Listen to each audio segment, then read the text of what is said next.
hindi maganda lalabas ng bunganga, sa bunganga ng pananalita. Ay, ito, turuan ko kayo ha.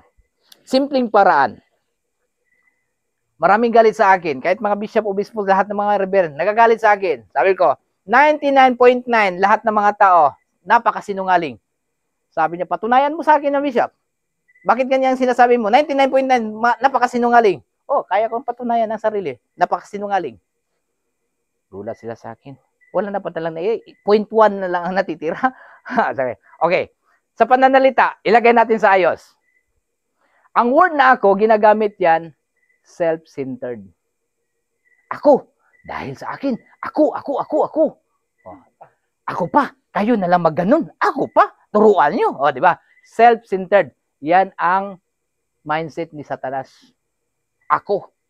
Gagawa ako ng kingdom. Gagawa ako ng disciples. Gagawa ako ng ako. O. Yan ang mentality na virus na word ako. O, tingnan mo.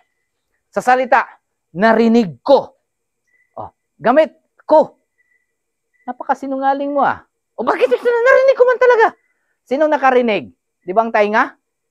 O, bakit hindi sabihin narinig ng paningig ang sinasabi mo? Bakit ang kinini ako? O, di ba? O, yeah. Naglalakad ako. Napakasinungaling. Sinong naglalakad? Di ba ang paa? Bakit sabihin natin naglalakad ang paa kasama ang sarili papunta doon sa bayan? Ay, parang simple lang. O, di ba? Nakita ko. O, ko naman. Sino nakakita? Mata. Bakit hindi sabihin natin nakita ng paningin ang magandang nilalang? Bakit ang kinina ako? Dahil self-centered. Naamoy ko. Sino nakaamoy? Sa sarap ng ulam. Di ba ang ilong? Oh, naamoy ng pang-amoy. Ang sarap ng ulam. Oh, sabi no, nagsalita ako. Minsan, hindi natin alam, ginagamit pa rin natin ang ako. Bakit hindi natin nagsasalita ang bibig gamit ang sarili? At pinahayag ang mga sinasabi sa ating pinag-uusapan. Ibig sabihin, hindi natin alam, hindi natin na-observe na doon sa pananalita pa lang napakasinungaling. May isang nagtanong sa akin, Bishop, saan niyo po kayo galing? Kailan? Anong oras? Pilosopo ito si Bishop ha. Tinatanong lang, saan galing? Ang sagot ko naman, saan kayo galing? Sa bibig. Saan kayo nakatira? Sa batok. Ibang usapan to ah. Pilosopo. O ano ibig sabihin ng pilosopo? O philosophy. O ano ibig sabihin ng pilosopo? Luklukan ng katalinuhan. O pilosopo. O yun pala. Sabihin niya, ikaw ba, wise ka? Ibig sabihin, ang wise, full of knowledge, wisdom, wise. Pero ang wise ka ron, wise ka, maro-maro na ba? Sa itong term, di ba? Mali ang pag-intindi. Mapaglamang na. Mapaglamang. May patay doon, may gisalvage doon. Mali nga term. Mali nga English. Ano ibig salvage? Instead na salvage, luwason, Bisaya. I-rescue. So, pag sabihin, i-retrieve, para hindi pero may na-salvage doon. Mayroong pinatay. May tsugi.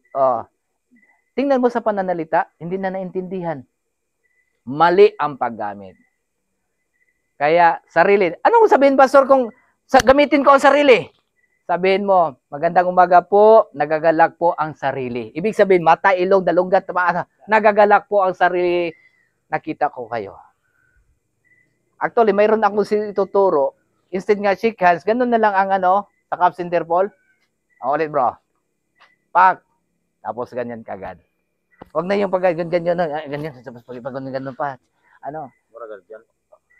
Huwag na yung ganun.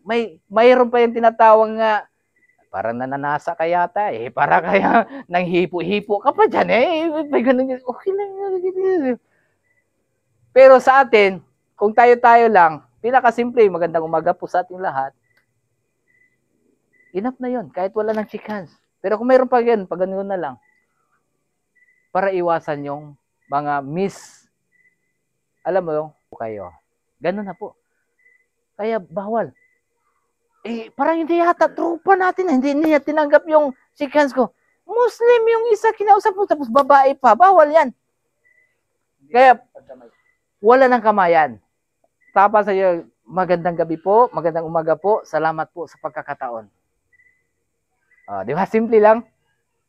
Kung minsan, gusto nating patawad po dito sa patawad po sa mga pagkukulang at pagkakamali. Maraming salamat po dito sa noo. Maraming salamat po. Minsan, magsalita kayo, makikiraan po. Minsan, no, yan ang nawawala. Bakit hindi ginagamit ang po? Upo ang tinatawag. Kasi po, minsan, half good, half hindi. Uho, hindi rin maganda. Kasi kalahati positive, kalahati negative. Dito sa kadakilan, wala na. 0 negative, 0 positive. Ano ibig sabihin? Kasi kung positibo ka, kukundim mo yung negatibo. Ikaw talaga, gago ka talaga, hindi ka nakaintindi, hindi mo ako ginagaya, ikaw talaga. Sabi naman ng isa, ikaw kasi sobrang bright ka, hindi ka na yun, para ka rin kinsa. Minsan, nag-aaway na. Kaya, wala na dito. 0 negative, 0 positive. Anong ipapalit? Ang napakadakila. Ang napakadakila na pag-uugali. Mapagpakumbaba, ubod at lawak ng pag-unawa, busilak na pananalita, hindi nagagalit, hindi nabubura, hindi na pumupuksa. Puno ng pagmamahal, magalang sa lahat ng pagkakataon.